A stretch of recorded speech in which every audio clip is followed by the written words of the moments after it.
Theodore Robert Bundy, plus connu sous le nom de Ted Bundy, est né le 24 novembre 1946 à Burlington, dans l'État du Vermont, aux États-Unis. Charismatique et intelligent, il a grandi dans une famille qui cachait ses secrets, découvrant tardivement que celle qu'il croyait être sa sœur était en réalité sa mère. Diplômé de l'Université de Washington, Ted semblait destiné à une carrière brillante en droit.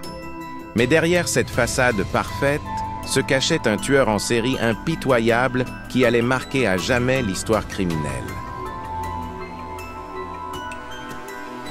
Entre 1974 et 1978, Ted Bundy a semé la terreur à travers les États-Unis, enlevant, violant et assassinant de jeunes femmes.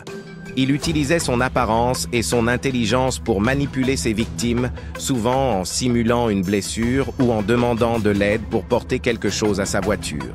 Il a avoué avoir tué au moins 30 femmes, bien que le nombre réel de ses victimes reste inconnu. Ces crimes, d'une brutalité sans nom, montrent une planification méthodique et une absence totale de remords. Linda Ann Ely, une étudiante de 21 ans, a disparu en janvier 1974 à Seattle, dans l'État de Washington.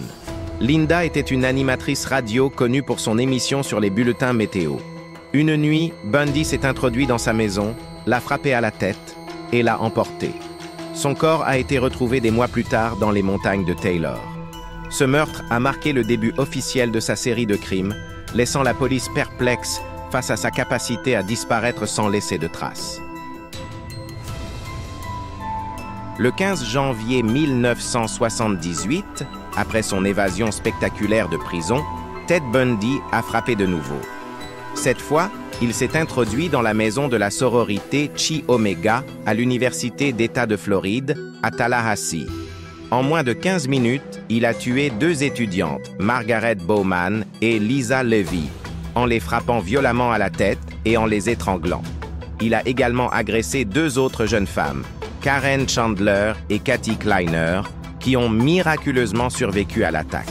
Ce crime d'une violence extrême a horrifié la nation et marqué un tournant dans l'enquête.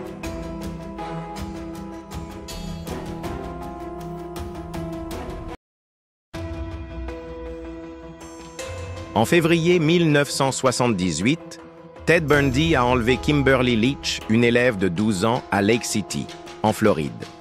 Il l'a enlevée en plein jour, l'a emmenée dans un endroit isolé où il l'a agressée et tuée. Son corps n'a été retrouvé que 2 mois plus tard, abandonné dans une zone boisée. Ce crime, particulièrement tragique, a choqué l'Amérique et a conduit à une intensification de la traque de Bundy par les autorités. Peu de temps après, il a été arrêté pour la dernière fois lors d'un contrôle routier. Après son arrestation en 1978, Ted Bundy a été jugé dans un procès médiatisé. Il a choqué le public en choisissant de se représenter lui-même, jouant de son charme et manipulant les témoins. Cependant, les preuves étaient accablantes, notamment des marques de morsures laissées sur l'une des victimes de Chi Omega, qui correspondaient parfaitement à ses dents. Bundy a été condamné à mort en 1979.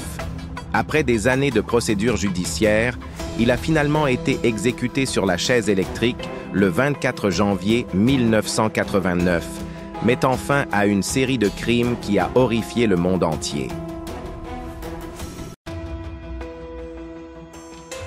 L'histoire de Ted Bundy est celle d'un homme au double visage.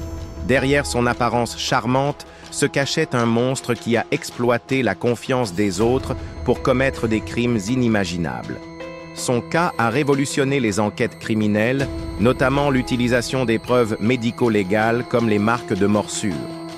Aujourd'hui, son nom reste un symbole des dangers cachés derrière une façade ordinaire.